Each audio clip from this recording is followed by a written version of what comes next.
നമ്മള് കാണാറുള്ളൊരു കാര്യമാണ്. ഒത്തിരി മനുഷ്യരുടെ ജീവിതത്തിൽ സഫർ ചെയ്യുന്നത് അവർ ബന്ധങ്ങളിലാകട്ടെ ആരോഗ്യത്തിലാകട്ടെ ഒക്കെയും. അപ്പൊ പലപ്പോഴും അവരെ നമ്മൾ മനസ്സിലാക്കുമ്പോൾ ശരിക്കും കേൾക്കാൻ ഒരാളില്ല എന്നൊരു ഭയങ്കര വിഷമമാണ്. പലരും പറയാറുള്ള ഒരു കാര്യമാണ്, ഒന്ന് വിളിച്ചിട്ട് മാം ഞാൻ ആദ്യം പറയുന്ന ഒന്ന് കേൾക്കോ. അപ്പൊ നമ്മൾ ഇങ്ങനെ കേൾക്കാം, ഓക്കെ പറഞ്ഞോളൂ എന്ന് പറഞ്ഞ് കേൾക്കുമ്പോ ഇങ്ങനെ.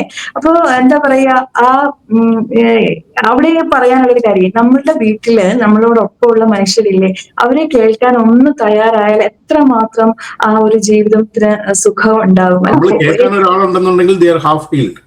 അതെ. ഏറ്റവും വലിയൊരു വേദനയാണിത്. പലപ്പോഴും ഞാൻ കണ്ടിട്ടുള്ള ഒരു കാര്യമാണ്, ഈ പല ഹസ്ബൻഡുമാരും ഒക്കെ അവർ ഈ നവോത്ഥാനം എന്ന് പറയുന്ന സമൂഹത്തിൽ ഒരുപാട് കാര്യങ്ങൾ ചെയ്യാൻ ഇറങ്ങും.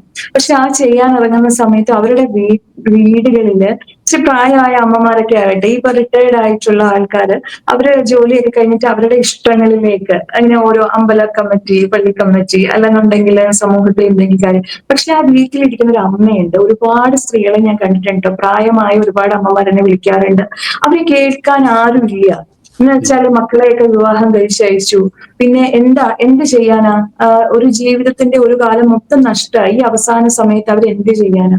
അങ്ങനെ ഇരിക്കുന്ന ഒരുപാട് അമ്മമാരുണ്ട്. അപ്പൊ ആ അമ്മമാരോടും പറയാനുള്ളത്, ശരിക്കും ഞാൻ പറഞ്ഞു കൊടുക്കാറുള്ളത്, നമ്മൾ വേറെ ആരെയും പ്രതീക്ഷിക്കുന്നു, സ്വന്തം സന്തോഷവും സമാധാനവും നമ്മൾ തന്നെ കണ്ടെത്തണം. അതാരും നമുക്ക് വേണ്ടി കണ്ടെത്തി തരാൻ വരില്ല. ഇപ്പം നമുക്ക് ഓരോ ഇഷ്ടങ്ങൾ ഉണ്ടാവില്ലേ? 65-ാമത്തെ വയസ്സിൽ ഡാൻസ് പഠിച്ചവർ നമ്മളോടൊപ്പമുണ്ട്. അതുപോലെ നമ്മുടെ മനസ്സിന് ഇഷ്ടം തോന്നുന്നത് എന്താണോ അത് ചെയ്യാനായിട്ടൊരു സമയം കണ്ടെത്തുക. അപ്പൊ അതിന് ഏറ്റവും പ്രധാനപ്പെട്ടതെന്ന് വെച്ചാല് നമ്മള് അതേ ചിന്ത, ഒരു പോസിറ്റീവായിട്ട് സംസാരിക്കുകയും, അല്ലെങ്കിൽ അങ്ങനെയുള്ള കാര്യങ്ങളെ നമുക്ക് കഴിയില്ല, അല്ലെങ്കിൽ ജീവിതം മൊത്തം പ്രശ്നമാണ് എന്ന് പറയുന്ന ഒരുപാട് മനുഷ്യരുണ്ട്.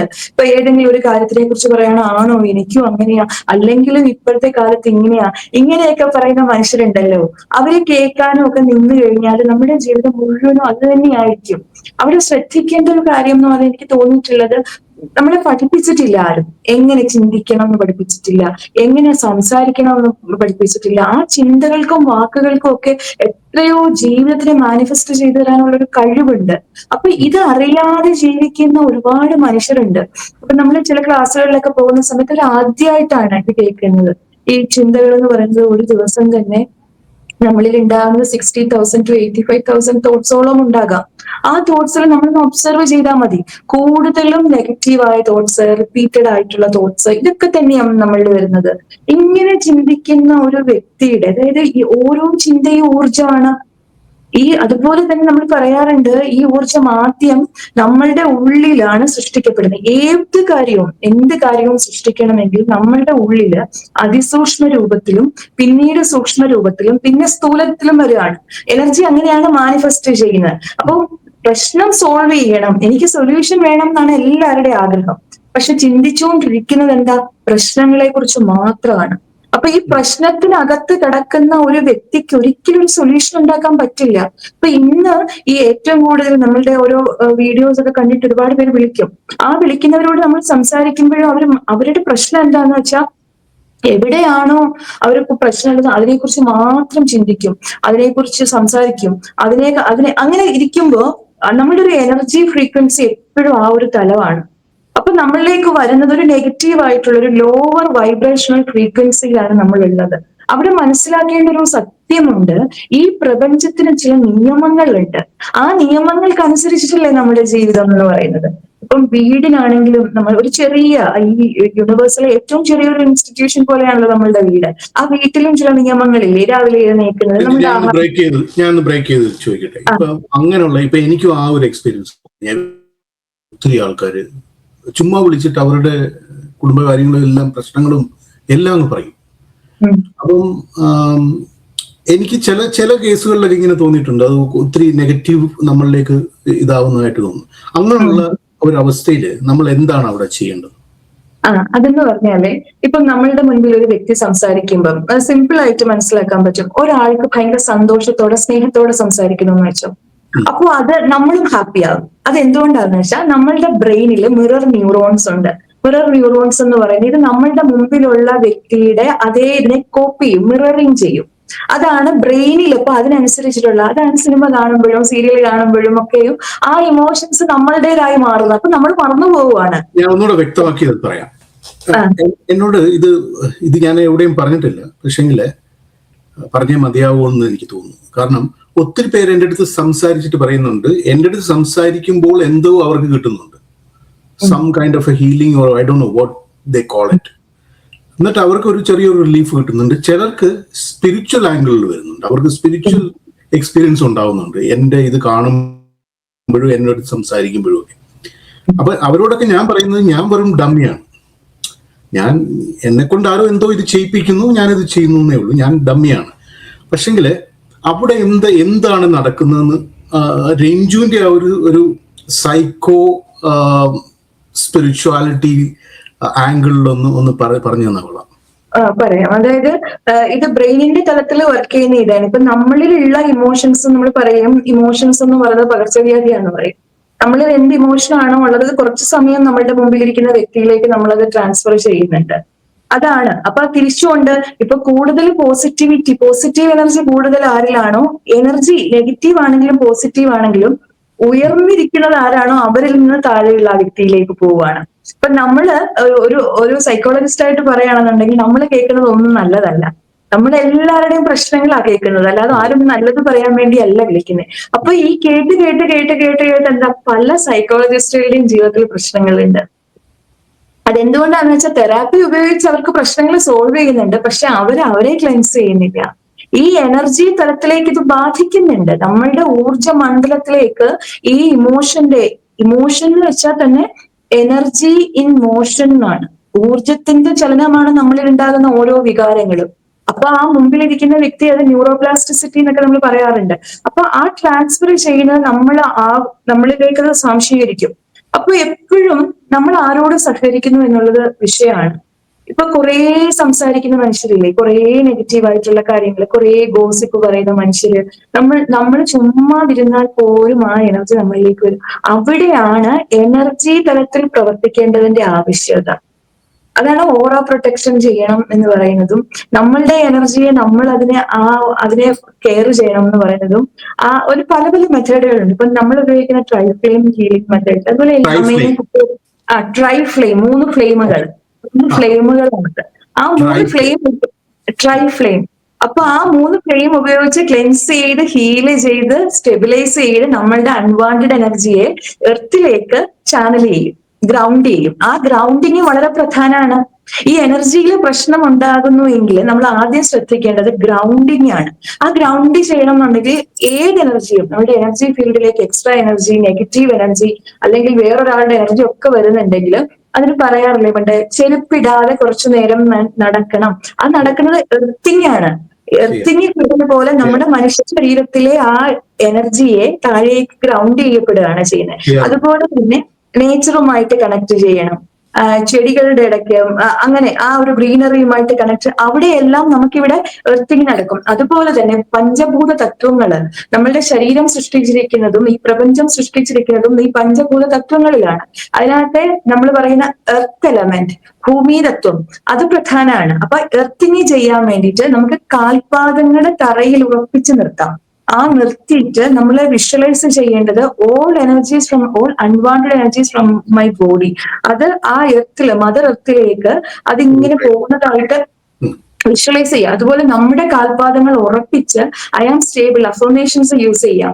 ഐ ആം സ്റ്റേബിൾ, ആ രീതിയിലുള്ള, അതായത് ഭൂമിയുമായിട്ട് ഞാൻ കണക്റ്റഡ് ആണ്, ഞാൻ സ്റ്റെബിലൈസ്ഡ് ആണ്, ഞാൻ സ്റ്റേബിൾ ആണ്. അപ്പൊ നമ്മളുടെ ബോഡിയിൽ പോലും ആ ഒരു പോസ്റ്ററിൽ വന്നു കഴിഞ്ഞാൽ നമ്മളിൽ ഉണ്ടാകുന്ന ശരീരത്തിന്റെ മാറ്റം എനർജിയെ മാറ്റും. നമ്മുടെ ബോഡി പോസ്റ്റർ മാറിക്കഴിഞ്ഞാൽ എനർജിയിൽ വ്യത്യാസം ഉണ്ടാകും. അപ്പൊ അങ്ങനെ ചില കാര്യങ്ങളുണ്ട്. അപ്പൊ ആ ഭൂമി തത്വത്തിൽ നമ്മൾ മനസ്സിലാക്കിയത്, ഞാൻ ഇതെല്ലാം ഉപയോഗിക്കാറുണ്ട്. അപ്പൊ അതിനകത്ത് നമ്മൾ എർത്തിങ് ചെയ്യിപ്പിക്കും. അതുപോലെ തന്നെ ഓറ പ്രൊട്ടക്ട് ചെയ്യണം. അപ്പം മാത്രമല്ല വേറൊരു കോൺഷ്യസ്നസ്, നമുക്ക് അവിടെ നമ്മുടെ ഒരു ബോധം കൂടി വർക്ക് ചെയ്യണം. നമ്മുടെ മുമ്പിൽ വന്നിരുന്ന പ്രയാസങ്ങൾ പറയുന്ന ഒരു വ്യക്തി, പലരും ഉണ്ടല്ലോ പ്രശ്നങ്ങളിൽ നിന്ന് വെളി വരികയല്ല, അവർ ചുമ്മാതെ ഇങ്ങനെ പറഞ്ഞിരിക്കുക. ഒരു സൊല്യൂഷൻ കൊടുത്താൽ അത് ഇച്ചിരി കഷ്ടപ്പാടാണ്. അതിനു വേണ്ടി ഇപ്പം മജീഷ്യൻ അല്ലല്ലോ നമ്മളിങ്ങനെ തൂത്തു മാറ്റാൻ, പ്രശ്നങ്ങൾ ആർക്കും തൂത്തു മാറ്റാൻ പറ്റില്ലല്ലോ. അപ്പൊ അതിന് നമ്മളല്ലേ പ്രവർത്തിക്കണ്ടേ? നമ്മുടെ ശരീരത്തിനൊരു അസുഖം വന്നാൽ നമ്മൾ മെഡിസിൻ കഴിക്കണം. മനസ്സിന് അസുഖം വന്നാലും ആ മനസ്സിനെ കൊണ്ട്, നമ്മളുടെ ഉപബോധ മനസ്സെന്ന് പറയുന്നത് റീപ്രോഗ്രാം ചെയ്തെടുക്കാൻ കഴിയുന്ന ഒരു സംഗതിയാണ്. നമ്മുടെ വിശ്വാസങ്ങളെ, കാഴ്ചപ്പാടുകളെ, അതുപോലെ നമ്മുടെ ശീലങ്ങളെ ഒക്കെ മാറ്റാം. ബ്രെയിനിന് റീവയറിംഗ് സാധ്യമാണ്, സബ് കോൺഷ്യസ് മൈൻഡിന് റീപ്രോഗ്രാമിംഗ് സാധ്യമാണ്. ഇതിനൊക്കെയുള്ള മെത്തേഡ് പറഞ്ഞു കൊടുത്താലും ഉണ്ടല്ലോ പലരും ചെയ്യില്ല. ഒരു 4 ദിവസം എന്ന് വെച്ചാൽ ഇച്ചിരി കഷ്ടപ്പെടണം, അത് ആവശ്യകതയാകണം. സ്വന്തം ജീവിതത്തിന്റെ ഉത്തരവാദിത്വം നമ്മൾ തന്നെ ഏറ്റെടുക്കണം. അതിനുവേണ്ടി എത്ര നാള് കഷ്ടപ്പെട്ടാൽ ഒരു ജോലി കിട്ടുന്നത്. പക്ഷെ ജീവിതത്തിനെ മാറ്റിയെടുക്കാൻ വേണ്ടി ഒന്ന് കഷ്ടപ്പെട്ട് അത് പലരും തയ്യാറല്ല. അപ്പൊ അങ്ങനെ ചെയ്യാൻ പറ്റണം. ഉപബോധ മനസ്സിനെ റീപ്രോഗ്രാം ചെയ്യാൻ ഒത്തിരി ടെക്നിക്കുകളുണ്ട്.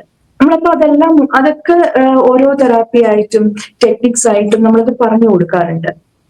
അപ്പൊ ഇവിടെ മുമ്പ് സാറ് പറഞ്ഞു വന്നതിൽ നിന്ന് അങ്ങോട്ട് പോവാണ്. അതായത് മുമ്പിലിരിക്കുന്ന വ്യക്തിയുടെ ഇമോഷൻ നമ്മളെ ബാധിക്കുന്നു പറയുമ്പം ഹയർ എനർജി ഉള്ള വ്യക്തിയിൽ നിന്നും ലോവർ എനർജി ഉള്ള വ്യക്തിയിലേക്ക് എനർജി ഒഴുകും. അപ്പൊ നമ്മളിൽ അത്രയും പോസിറ്റീവ് എനർജി ഉണ്ടെങ്കിൽ അത് നമ്മളെ അത്ര എഫക്ട് ചെയ്യില്ല. അതേസമയം നമുക്ക് എന്തെങ്കിലും ഒരു മൂഡ് ഫ്ലക്ച്വേഷൻസോ അല്ലെങ്കിൽ എന്തെങ്കിലുമൊക്കെ ഇമോഷണൽ പ്രശ്നങ്ങളൊക്കെ വന്നിട്ടാണ് നമ്മൾ ഇവരെ കേൾക്കാനിരിക്കുന്നതെന്നുണ്ടെങ്കിൽ പെട്ടെന്ന് നമ്മൾ ഡ്രെയിൻ ആവും. അപ്പൊ അതുകൊണ്ടാണ് പലപ്പോഴും പറയുന്നതും ഈ ഗോസിപ്പുകളൊക്കെ കേൾക്കാൻ നിൽക്കരുത് എന്ന് വെച്ചാൽ ഇനി വേറൊരു കാര്യം കൂടിയുണ്ട്. ഈ പഞ്ചേന്ദ്രിയങ്ങളിലൂടെ ഉള്ളിലേക്ക് കിടക്കുന്നതിനെയാണ് ബ്രെയിൻ പ്രോസസ്സ് ചെയ്യുന്നത്. അല്ലാതെ ബ്രെയിനിന് ഒരു വഴിയില്ല. ഈ 5 ഇന്ദ്രിയങ്ങളാണ് കാണുന്നത്, കേൾക്കുന്നത്, സ്പർശിക്കുന്നത്, മണക്കുന്നത്, രുചിക്കുന്നത്. ഇത് മാത്രമാണ് നമ്മളുടെ ഓപ്പൺ ഇൻപുട്സ് ഇതിലേക്കൂടെയാണ്. അപ്പൊ നിങ്ങൾ ഈ നെഗറ്റീവായിട്ടുള്ള കാര്യങ്ങൾ ചിന്തിക്കുന്നു എന്ന് പറയുന്നതിന്റെ അർത്ഥം എന്താണ്? നമ്മൾ ഇൻപുട്ട് കൊടുക്കുന്നുണ്ട്, അല്ലാതെ ബ്രെയിനിൽ ഒരിക്കലും പ്രോസസ് ചെയ്യില്ല. അതെ, നമ്മളാണ് ക്രിയേറ്റ് ചെയ്യുന്നത്. നമ്മുടെ തോട്ട്സിനെ ക്രിയേറ്റ് ചെയ്യുന്നത് നമ്മളാണ്. അപ്പൊ അതുകൊണ്ട് കണ്ട ചപ്പും ചവറും എല്ലാം ഉള്ളിലേക്ക് കയറ്റാതെ സെലക്റ്റീവ് ആകണം. എനിക്ക് വേണ്ടത് എന്താണോ, എന്റെ ജീവിതത്തിന്റെ ക്വാളിറ്റി എന്ന് പറയുന്നത് എന്റെ ചിന്തകളുടെ ക്വാളിറ്റിയാ. ആ ചിന്തകൾ ഉണ്ടാക്കുന്നത് ഞാൻ ഇൻപുട്ട് കൊടുക്കുന്ന ഈ സാധനങ്ങളിലൂടെയാ. ഇപ്പൊ ഈ സോഷ്യൽ മീഡിയയിലാണെങ്കിലും എല്ലാത്തിലും ഞാനൊരു ഉദാഹരണം പറയുകയാണെങ്കിൽ ഇപ്പൊ ഇഷ്ടംപോലെ ചാനലുകളില്ലേ. ഈ ചാനലുകളിൽ ഒത്തിരി പലതരത്തിലുള്ള ടീച്ചിങ്സ് ഉണ്ട്. ഇതെല്ലാം കേൾക്കും. സമയമുള്ളത് കൊണ്ട് ഇതെല്ലാം കേട്ടിട്ട് ഇതെല്ലാം ഇങ്ങോട്ടേക്ക് കൊടുത്തു കഴിഞ്ഞിട്ട് എനിക്ക് ആ പ്രശ്നമാണോ, എനിക്ക് ഈ പ്രശ്നമാണോ, എനിക്ക് ബാധയുണ്ടോ, എനിക്ക് അങ്ങനെയുണ്ടോ, ഇങ്ങനെ ജീവിക്കുന്ന കുറെ മനുഷ്യരുണ്ട്. അതുപോലെ ഏതെങ്കിലും ഒരു സ്പിരിച്വൽ മാസ്റ്റേഴ്സ് എന്തെങ്കിലും പറയുമ്പോൾ എവിടുന്ന എനിക്കൊരു ആശ്വാസം നോക്കിയിരിക്കുന്നവരല്ലേ അങ്ങോട്ടേക്ക് ഓടും. അവരെന്തെങ്കിലും പറയും, അവര് ചോദ്യം, അതായത് വലിയ കാശുള്ളവരെയാണ് ഞാൻ കൂടുതൽ കാണുന്നത് രഞ്ജു.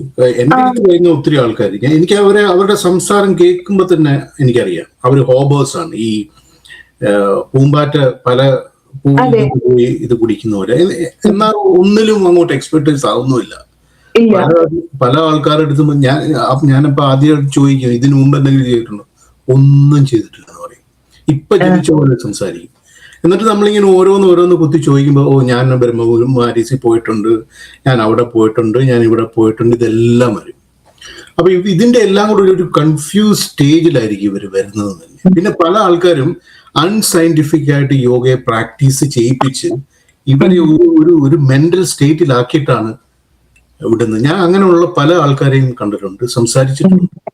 അതായത് നമ്മുടെ റൂട്ട് ചക്രയൊന്നും ക്ലിയർ ആക്കാതെ വേറെ ഏതോ ഹൈ ലെവൽ ഇതൊക്കെ കൊടുത്ത് അവരെ ഒരു മെന്റൽ സ്റ്റേറ്റിലാണ്. കാരണം അവരുടെ ബോഡിക്ക് അത് സ്റ്റാൻഡ് ചെയ്യാൻ പറ്റാത്ത ലെവലിലുള്ള ക്രിയകളൊക്കെ കൊടുത്തിട്ട് അങ്ങനൊക്കെ വരുന്ന ആൾക്കാരെ ഞാൻ കണ്ടിട്ടുണ്ട്. ഞാൻ ആദ്യം ചോദിച്ച അത് രഞ്ജുവിന്റെ ആ ഒരു പ്രൊഫഷനുമായിട്ട് റിലേറ്റബിൾ ആയതുകൊണ്ട് ഞാൻ അതിലേക്ക് ഒന്നുകൂടെ തിരിച്ചു വന്നിട്ട് നമുക്ക് പിന്നെ ഇത് കണ്ടിന്യൂ ചെയ്യാം. എന്റെ ഫസ്റ്റ് ഗുരു, ഞാൻ നാഥയോഗ സമ്പ്രദായത്തിലെ ഒരു ദീക്ഷ എടുത്തിട്ടുണ്ട് ഒരുപാട് വർഷമായി അതിനു മുമ്പ്. അപ്പൊ എന്റെ ഗുരു ഇപ്പൊ ഇവിടെ ഇല്ല, എയർപ്ലെയിനില്ല. അന്ന് തന്നെ 95 years ഉണ്ടായിരുന്നു പുള്ളിക്ക്. ഞാൻ ഇത് ദീക്ഷ എടുക്കും. അപ്പൊ അദ്ദേഹം പറയുമായിരുന്നു, നമ്മൾ ഒരു പ്രോബ്ലത്തിനെ അഡ്രസ്സ് ചെയ്യേണ്ടത്, ഞാൻ ഈ പറഞ്ഞ സ്പിരിച്വൽ, മെന്റൽ, ഫിസിക്കൽ എന്ന് പറഞ്ഞില്ലേ, അത് അദ്ദേഹം പറയുന്നത് ആദി ദൈവിക്, ആദി ദൈഹിക്, ആദി ബൗദ്ധിക്. എന്നാണ് അദ്ദേഹം പറയുന്നത്. Spiritual, mental and physical. അപ്പം രഞ്ജുവിന്റെ ആ ഒരു സർവീസിൽ രഞ്ജു എങ്ങനെ, how uniquely differently you implement this three? ഈ മൂന്ന് തലങ്ങളെയും ചെയ്യുന്നത്. അപ്പം ഒരു വ്യക്തി നമ്മളുടെ അടുത്തേക്ക് വരികയാണെങ്കിൽ നമ്മൾ അവരോട് സംസാരിക്കുന്ന സമയത്ത് നമുക്ക് മനസ്സിലാവും, നമ്മൾ ആദ്യം അവരിൽ നിന്ന് ഇൻപുട്സ് എടുക്കുമല്ലോ, എങ്ങനെയാണ്, എന്താണ്. അപ്പൊ ആ ഒരു വേ ഓഫ് തിങ്കിങ്, അവരവരുടെ പ്രശ്നങ്ങൾ പറയുന്ന സമയത്ത് ആ ഒരു പ്രശ്നത്തിന്റെ ഇന്റൻസിറ്റി എന്താണ്, അല്ലെങ്കിൽ അവർക്ക് എത്ര നാളായിട്ടുണ്ട്, ഇതൊക്കെ അറിയുമ്പം ഇത് ബ്രെയിനുമായിട്ടുള്ള, അതായത് ബയോളജിക്കൽ ആണോ പ്രശ്നം എന്ന് നമുക്ക് മനസ്സിലാക്കാൻ പറ്റും. അല്ലാതെ ബയോളജിക്കൽ അല്ലാതെ തോട്ട് പ്രോസസ് ആണെന്നുണ്ടെങ്കിൽ നമുക്ക് തെറാപ്പി സെഷൻസ് കൊടുക്കാം. പല തെറാപ്പി സെഷൻസ് ഉണ്ട്. ഇപ്പൊ കുറെ മെയിൻ ആയിട്ടുള്ള വേറൊരു തെറാപ്പി സെഷൻ ആണ് inner child healing. Inner child healing എന്താന്ന് വെച്ചാല്, ഇന്നർ ചൈൽഡ് ഹീൽ ആവാത്ത ആ ഒരു പ്രശ്നം പലരുടെയും ലൈഫില് അത് റിപ്പീറ്റഡ് പാറ്റേൺ ആയിട്ട് വരും. തീർച്ചയായിട്ടും ഞാൻ കണ്ടുവന്നിട്ടുള്ള പല കാരണങ്ങളുടെയും ബേസ് ഇന്നർ ചൈൽഡിൽ ഉണ്ടായിട്ടുള്ള വൂൺസ് ആണ്, അവരനുഭവിച്ച ട്രോമയാണ്. അതിന് ഒരുപാട് കേസസ് നമ്മൾ അതിനകത്ത് എന്താ പറയാ, പ്രൊഫഷനോ അല്ലെങ്കിൽ നമ്മൾ പഠിച്ചതിലൊന്നും ഒന്നും വ്യത്യാസമില്ല. ഇന്നർ ചൈൽഡ് ട്രോമ അനുഭവിച്ചിട്ടുണ്ടെങ്കിൽ അവരുടെ ലൈഫിൽ സഫറിങ്സ് ഉണ്ട്. നമ്മൾ പറയുന്ന നാർസിസിസം, അതും ഒരു ഇന്നർ ചൈൽഡിന്റെ ഒരു വിക്റ്റിമാണ് ആ വ്യക്തി. പല ബിഹേവിയർ ഡിസോർഡേഴ്സും ഇന്നർ ചൈൽഡ് ഇഷ്യൂസ് കൊണ്ടാണ്. അപ്പം ആ ഇന്നർ ചൈൽഡിലെ, അതുപോലെ നമ്മൾ ആ ഒരു ഇന്നർ ചൈൽഡ് പ്രോസസ്സിലൂടെ ഒരു വ്യക്തിയെ കടത്തി വിട്ടിട്ട് പോകുമ്പോൾ നമ്മളുടെ മൈൻഡ് കറക്റ്റ് ആയിട്ട് കാണിച്ചു തരും, ആ ഇമേജ് നമ്മുടെ മുൻപിൽ കൊണ്ടു നിർത്തി തരും എവിടെയാണ് ഈ പ്രശ്നം കിടക്കുന്നതെന്ന്. ആ ഒരു മൈൻഡിനെ, ആ ബ്രെയിനിനെ ഒരു റിലാക്സേഷനിലേക്ക് നമ്മൾ കൊണ്ടുവന്നു കഴിഞ്ഞാൽ, because everything is recorded in inner ചൈൽഡിന് തെറാപ്പി ഉണ്ട്. അതായത് അവരെ റിലാക്സേഷനിലേക്ക് കൊണ്ടുവന്ന് ചില ടെക്നിക്ക്, അതായത് കൊണ്ടുപോകും, ബാക്കിലേക്ക് ഇങ്ങനെ കൊണ്ടുപോകും. തെറാപ്പി സെഷൻ ആണ്. റിലാക്സേഷനിലേക്ക് വരുമ്പോൾ ആ ഒരു നമ്മൾ പറയില്ലേ, ഇപ്പൊ ഇരിക്കുന്ന സ്റ്റേജിൽ ട്രാൻസിലേക്ക് കൊണ്ടുവരായി. ഇപ്പൊ ഇരിക്കുന്ന, ഞാനൊരു ഹിപ്നോസിസും കൂടി പ്രാക്ടീസ് ചെയ്യുന്നുണ്ട്, പക്ഷെ പൂർണ്ണമായിട്ടുള്ള ഹിപ്നോസിസ് അതിന്റെ ഭാഗമായിട്ട് ഉപയോഗിക്കും എന്നേ ഉള്ളൂ. അപ്പൊ ആ ഒരു രീതിയിൽ ഇപ്പം ബീറ്റ സ്റ്റേജിലാണ് നമ്മൾ സംസാരിക്കുമ്പോൾ ബ്രെയിൻ സിഗ്നൽസ്. പക്ഷെ അത് ആൽഫ എന്ന് പറയുമ്പോൾ, റിലാക്സ് എന്ന് പറയുന്നത് 4-5 പ്രാവശ്യം പറയുമ്പോൾ തന്നെ നമ്മളുടെ ബ്രെയിൻ സിഗ്നൽസ് ആൽഫയിലേക്ക് വരുന്നുണ്ട്. അപ്പം ആ തോട്ട്സിന്റെ എണ്ണം കുറയുന്നു, ബ്രെയിൻ സിഗ്നൽസ് സ്ലോ ആവുന്നു. അതാണ് gateway to the subconscious. ആ ഒരു alpha stage, beta in alpha, ആ സമയത്ത് നമ്മളിങ്ങനെ ബാക്കിലേക്ക് കൊണ്ടുപോയി ഈ പ്രശ്നത്തിന്റെ റൂട്ട് ചോദിച്ചു വരുമ്പോൾ അവിടെ കറക്റ്റ് ആയിട്ടുള്ള ഒരു ഇമേജ് നമുക്ക് കിട്ടും. ചിലപ്പം റിജക്ട് ചെയ്യപ്പെട്ട ഒരു കൊച്ചുകുട്ടി എവിടെയെങ്കിലും ഒരു ക്ലാസ്സിൽ നിൽപ്പുണ്ടായിരിക്കും, അല്ലെന്നുണ്ടെങ്കിൽ അച്ഛൻ അടിച്ചിട്ട് വേദനിച്ച് കരയുന്ന ഒരു കുട്ടീനെ അവർക്ക് കാണാൻ പറ്റും. ഇങ്ങനെ പലരുടെ. പക്ഷെ ആ ഇന്നർ ചൈൽഡിനെ നമ്മൾ എന്ത് ചെയ്യും എന്ന് വെച്ചാല്, അത് ഇൻസെക്യൂർ ആണ്. അതാണ് ഏറ്റവും വലിയ പ്രശ്നം. മനുഷ്യനെ ഏറ്റവും കൂടുതൽ സ്നേഹത്തിന് വേണ്ടി വിഷമിക്കുന്നതും എന്താ പറയാ, സ്നേഹത്തിന് വേണ്ടി ഇങ്ങനെ മറ്റുള്ളവരുടെ പുറകെ നടക്കുന്നതും എല്ലാം എന്തുകൊണ്ടാണെന്ന് വെച്ചാൽ, ഉള്ളില് ആ ഒരു സേഫ്റ്റിയും സെക്യൂരിറ്റിയും അനുഭവിക്കാൻ പറ്റാത്തത് കൊണ്ടാണ്. അവിടെ നമ്മൾ എന്ത് ചെയ്യും എന്നറിയാമോ, സെൽഫ് ലവുമായിട്ട് കണക്ട് ചെയ്ത് കൊടുക്കും. ആ മുറിവേറ്റ് നിൽക്കുന്ന കുട്ടി നമ്മളിൽ തന്നെയുള്ള ഒരു പേരന്റ് ഈഗോ ഉണ്ട്. ആ ഒരു സൈക്കോളജിക്കൽ മെത്തേഡാണ്. ആ പേരന്റിനെ കൊണ്ട് ഈ കുഞ്ഞിനെ നമ്മൾ സ്നേഹിപ്പിക്കും. ആ ഒരു സെഷനിലൂടെയൊക്കെ കടത്തിവിടുമ്പോൾ ഇഷ്ടംപോലെ പേര്, നമ്മൾ ഈയിടെ ഇങ്ങനെ ഈ ഹീലിംഗ് സെഷൻ നടത്തിയപ്പോഴൊക്കെ കരഞ്ഞ്, അതായത് അവരുടെ ഉള്ളിൽ ഇത്രയും വർഷങ്ങളായിട്ടുണ്ടായിരുന്ന ചില വേദനകളുണ്ടല്ലോ, അപ്പൊ അതൊക്കെ റിലീസ് ചെയ്യുമ്പോൾ തന്നെ എത്രത്തോളം ഫ്രീ ആകും എന്നറിയാം. പിന്നെ അവർക്ക് ഐഡന്റിഫൈ ചെയ്യാൻ പറ്റും, ഇതാണ് എന്റെ പ്രശ്നം. അപ്പൊ ആ കുട്ടിക്ക് ആവശ്യമായിട്ടുള്ള അതെല്ലാം, എത്ര പ്രായമായ മനുഷ്യർ, ശരിക്കും എല്ലാ ദേഷ്യങ്ങളുടെ പുറകില്, ഈ പൊസസീവ്നെസിന്റെ പുറകില് ഒക്കെയും ഇതാണ്. നമ്മൾ ദേഷ്യപ്പെടുന്നു എന്ന് പറഞ്ഞാൽ anger is A secondary emotion, but first emotion എന്ന് പറഞ്ഞാൽ ചിലപ്പോൾ സാഡ്നെസ് ആയിരിക്കാം. ആ വേദന പലരും എക്സ്പ്രസ് ചെയ്യുന്നത് ദേഷ്യമായിട്ടാണ്, ഫ്രസ്ട്രേഷൻ ആയിരിക്കാം, എക്സ്പ്രസ് ചെയ്യുന്നത് ദേഷ്യമായിട്ടാണ്. അപ്പൊ ഇതിന്റെ ഉള്ളിൽ ആ കുട്ടിയാണ്. 45 വയസ്സുള്ള ഒരു മനുഷ്യൻ, 55 വയസ്സുള്ള ഒരു മനുഷ്യന്റെ മനസ്സിൽ ഒരു എന്താ പറയുക, ചൈൽഡ്ഹുഡ് മെമ്മറി ഹീൽ ചെയ്യാതെ കിടപ്പുണ്ട്. ആഗ്രഹിച്ച സ്നേഹം കിട്ടിക്കാണില്ല. അതൊക്കെ പല കാര്യങ്ങളുണ്ട്. അപ്പൊ അതിനെ ഹീല് ചെയ്ത് കഴിഞ്ഞാൽ ഈ വ്യക്തിയിലുള്ള കുറെ മുറിവുകൾ സൗഖ്യമാകും. അപ്പൊ ആ രീതിയിൽ നമുക്ക് കൊണ്ടുവരാൻ പറ്റും. ഇങ്ങനെ അങ്ങനെ നമുക്ക് ചെയ്യാൻ പറ്റും. നമ്മുടെ ഉള്ളിലെ മുറിവുകളെ അല്ലെങ്കിൽ അപ്പൊ കുറച്ചുകൂടെ മെച്ചുവേർഡ് ആയിട്ട് അവര് സെൽഫ് അവയർനെസ് ആണ്, അവർ അവെയർ ആവുകയാണ് ഇതാണ് എന്റെ വിഷയം, അല്ലാതെ മറ്റുള്ളവരുടെ പ്രശ്നമല്ല, ഞാൻ തന്നെയാണ് ട്രിഗർ ആകുന്നത്. അങ്ങനെ പല കാര്യങ്ങളും മനസ്സിലാക്കാൻ പറ്റും. ചിലർക്ക് ഉണ്ടാവുന്ന ചില വിശ്വാസങ്ങളുണ്ട് പണ്ട് കൊച്ചിലെ കയറിയിട്ടുള്ള, അതൊക്കെ മാറ്റി കൊടുത്തു കഴിഞ്ഞാലേ, ആ ലിമിറ്റിംഗ് ബിലീഫ്സിനെ നമ്മളൊന്ന് മാറ്റി കൊടുത്തു കഴിഞ്ഞാല് അവർക്ക് അവരുടെ ഉള്ളിൽ ആ വിശ്വാസം മാറിയാൽ തന്നെ ജീവിതം മാറും. ക്ലിയർ ആണ്. അപ്പൊ ബയോളജിക്കൽ എങ്ങനെയാണ് അത്?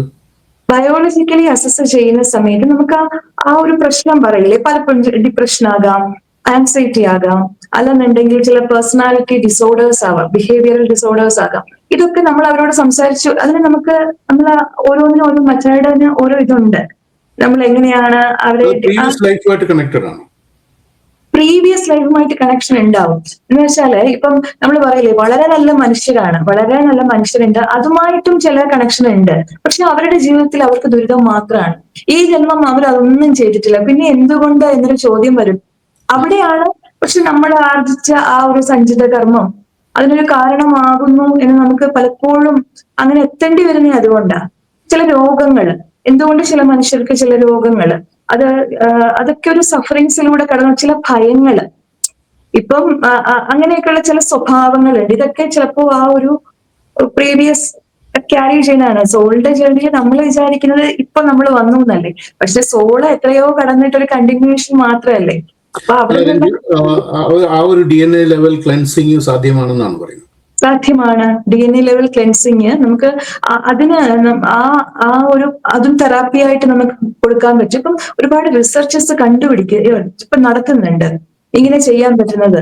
അപ്പം എന്താണെന്ന് വെച്ചാല് ഈ ഇപ്പൊ ഫെർട്ടിലിറ്റിയുമായി ബന്ധപ്പെട്ടിട്ടുള്ള ഒരുപാട് പേര്, അത് ഞാൻ എന്തുകൊണ്ടാണ് അത് പറയാൻ കാരണം എന്ന് വെച്ചാൽ, ഞാനിപ്പോ ഈ മെന്റൽ ഹെൽത്തിന്റെ പ്രാക്ടീസ് തുടങ്ങിയിട്ട് എനിക്ക് ഏറ്റവും ഇഷ്ടമുള്ള ഒരു ഏരിയ എന്ന് പറയുന്നത് ഫെർട്ടിലിറ്റി, ഇൻഫെർട്ടിലിറ്റിയുടെ. അപ്പൊ കുറെ ഡോക്ടേഴ്സായിട്ട് അസോസിയേറ്റ് ചെയ്ത് ഞാൻ വർക്ക് ചെയ്യുന്നുണ്ട്, ഇൻഫെർട്ടിലിറ്റി സ്പെഷ്യലിസ്റ്റുകളുമായിട്ട്.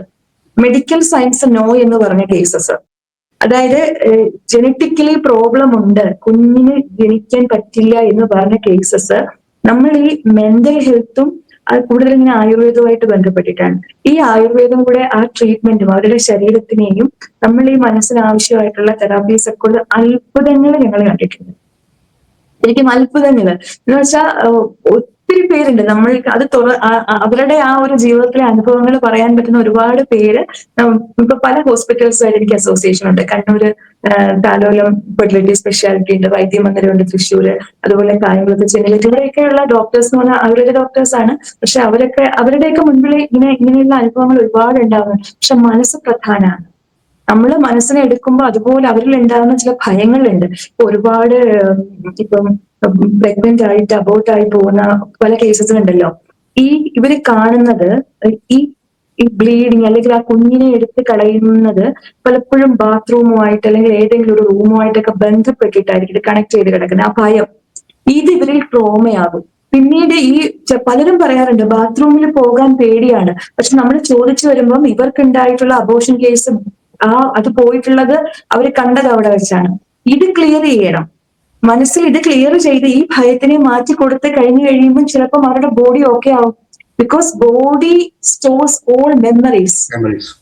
നമ്മുടെ ശരീരത്തിന്റെ ഓരോ കോശങ്ങൾക്കും ബോധമുണ്ട്, കോൺഷ്യസ്നസ് ഉണ്ട്. ഓരോ സെൽസിനും നമ്മൾ പറയുന്നത് കേൾക്കുന്നുണ്ട് നമ്മുടെ ശരീരത്തിലെ ഓരോ കോശങ്ങളും. അപ്പൊ നമ്മൾ ഇതിലൂടെ കിടന്നും നമുക്ക് മനസ്സിലാവും ഈ ശരീരം എന്ന് പറയുന്നത് നമ്മൾ കൊടുക്കുന്ന ഓരോ തോട്ട്സും വേർഡ്സും കമാൻഡാണ് ശരീരത്തിന് കൊടുക്കുന്നത്. അപ്പൊ നമ്മൾ ആ ഭയങ്ങളെ മാറ്റിയിട്ട് അവരുടെ ഉള്ളില് ആ മറ്റുള്ളവരുടെ കുറ്റപ്പെടുത്തലാവട്ടെ, അവരുടെ ഫിനാൻഷ്യൽ IVF ട്രീറ്റ്മെന്റ് ഒക്കെ ചെയ്യുമ്പോൾ ഒരുപാട് ഫിനാൻഷ്യൽ സ്ട്രഗ്ലിങ്സ് ഉണ്ടാവും. അപ്പൊ അതിനെക്കുറിച്ച് ആ മനസ്സിനെ ഒന്ന് സ്വസ്ഥാക്കി കഴിഞ്ഞാൽ ബോഡിയിൽ ഹീലിംഗ് നടക്കും. അപ്പൊ ഈ ഒരു ഏരിയയിൽ നമ്മൾ കണ്ടിട്ടുണ്ട് ഈ DNA ലെവലിൽ പോലും വർക്ക് ചെയ്യുന്നുണ്ട് മനസ്സിനെ സൗഖ്യമാക്കുന്ന പല തെറാപ്പീസും. അതായത് മെഡിക്കൽ സയൻസ് പറഞ്ഞു കിട്ടില്ല, പക്ഷെ 17 വർഷങ്ങൾക്ക് ശേഷം 18 വർഷങ്ങൾക്ക് ശേഷമൊക്കെ കുഞ്ഞുങ്ങളെ ഞങ്ങൾ കണ്ടിട്ടുണ്ട്.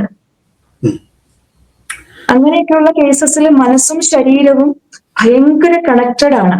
അപ്പം ശരീരത്തിന്റെ ഏത് സൂക്ഷ്മ ലെവലുകളിൽ പോയി പ്രവർത്തിക്കാൻ അത് അവിടെ വേറൊരു സംഭവം എന്ന് പറഞ്ഞാൽ ഇന്റൻഷൻ. നമ്മുടെ ഊർജം, ചിന്തയുടെ ഊർജം എവിടേക്ക് ഫോക്കസ് ചെയ്യുന്നു അവിടെ എനർജി മൂവ്മെന്റ് ഉണ്ടാകും, അവിടെ മാനിഫെസ്റ്റേഷൻ ഉണ്ടാകും. ഈ ഏതോ ഒരു വീഡിയോയിൽ ഇങ്ങനെ കാണുന്നുണ്ടായിരുന്നു, കൊച്ചു കുട്ടികൾ പോലും, എനിക്ക് തോന്നുന്നു ശ്രീ രവിശങ്കർ അദ്ദേഹത്തിന്റെ കുട്ടികൾക്ക് വേണ്ടിയിട്ടുള്ള ഗ്രൂപ്പിന്റെ വീഡിയോ ആണ്. അവിടെ ചെറിയ കുട്ടികൾ പോലും ഇരുന്നുകൊണ്ട് ആ തോട്ട് ഇളക്കി വെച്ചിട്ട് സ്പൂൺ ചലിപ്പിക്കുന്നു. അപ്പൊ ആലോചിച്ച് നോക്കുക, നമ്മളുടെ ഒരു ഇന്റൻഷൻ ഒരിടത്തേക്ക് കൊടുത്തു കഴിഞ്ഞാൽ ആ എനർജിക്ക് അവിടെ ചലനം ഉണ്ടാക്കാൻ പറ്റും. അപ്പൊ ആലോചിച്ച് നോക്കിയേ, ഒരു ദിവസം ഇരുന്നുകൊണ്ട് ഈ വേണ്ടാത്ത കാര്യങ്ങളും ഈ നെഗറ്റിവിറ്റിയും എന്റെ ശരീരത്തിന് അസുഖമാണ്, അല്ലെങ്കിൽ എനിക്കൊന്നും പറഞ്ഞിട്ടില്ല എന്ന് പറയുമ്പോൾ അത് എങ്ങനെ മാനിഫെസ്റ്റ് ചെയ്യും ബോഡിയിൽ? അതിനെക്കുറിച്ചുള്ള അവയർനെസ് ഇന്ന് പക്ഷേ ഒരുപാട് പേര് അത് കൊടുക്കുന്നുണ്ട്. പക്ഷെ സാധാരണ മനുഷ്യർക്കില്ല അത്.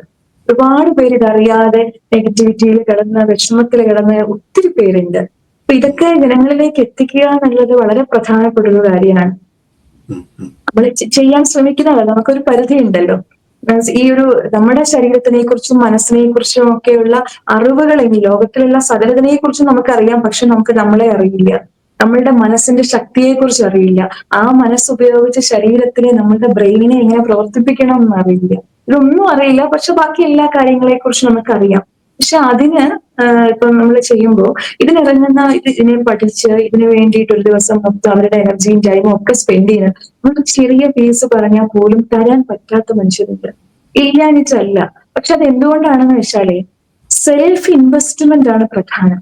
നമ്മളുടെ മനസ്സും ശരീരവും സൗഖ്യമാക്കിയാൽ നമുക്ക് ബാക്കിയെല്ലാം ഉണ്ടാക്കിക്കൊണ്ട് വരാൻ പറ്റും.